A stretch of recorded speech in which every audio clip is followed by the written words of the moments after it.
বন্দুকের নলার মধ্যে আগুন দেখিস, মিসাইলের মধ্যে আগুন দেখিস, জাহান্নাম দেখিস, আর আমরা বন্দুকের নলার মধ্যে জান্নাত দেখি, জান্নাত। মোদী সরকার এবং হিন্দুত্ববাদীদেরকে আমরা জানাতে চাই, খোদার কসম করে বলি, মোহাম্মদ বিন রফিক আমার 2 মাসের শিশু সন্তানকেও যদি এই জিহাদের জন্য, দ্বীনের জন্য কুরবানি করতে হয়, ইনশাআল্লাহ কুরবানি করে দিব। আমরা প্রস্তুত আছি, হিন্দুত্ববাদীদের গোলামি মানব না। আল্লাহর জমিনে আল্লাহর গোলামি হবে, আল্লাহর দ্বীন প্রতিষ্ঠিত হবে ইনশাআল্লাহ।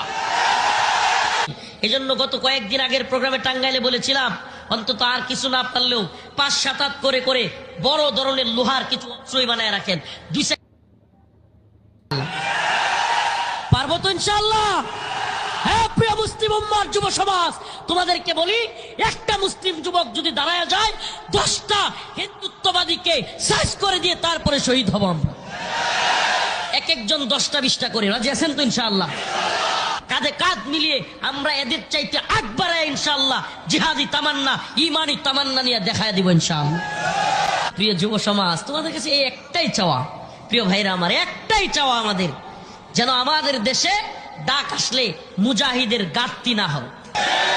আরে আমাদের ইসলামের অবস্থা, মুসলমানদের অবস্থা নাজুক হইতে পারে, ইমানের অবস্থা নাজুক না। আমরা বিশ্বাস করি মুসলমানরা আবারও গোটা পৃথিবী শাসন করবে। আসসিনু লানা ওয়াল আরাবু লানা ওয়াল হিন্দু লানা ওয়াল কুল্লু লানা, সব আমাদের হবে। হিন্দুস্তান আমাদের, চীন আমাদের, রাশিয়া আমাদের, আমেরিকা আমাদের, সব আমাদেরই হবে ইনশাআল্লাহ। শুনলেন আপনারা এর বক্তব্য।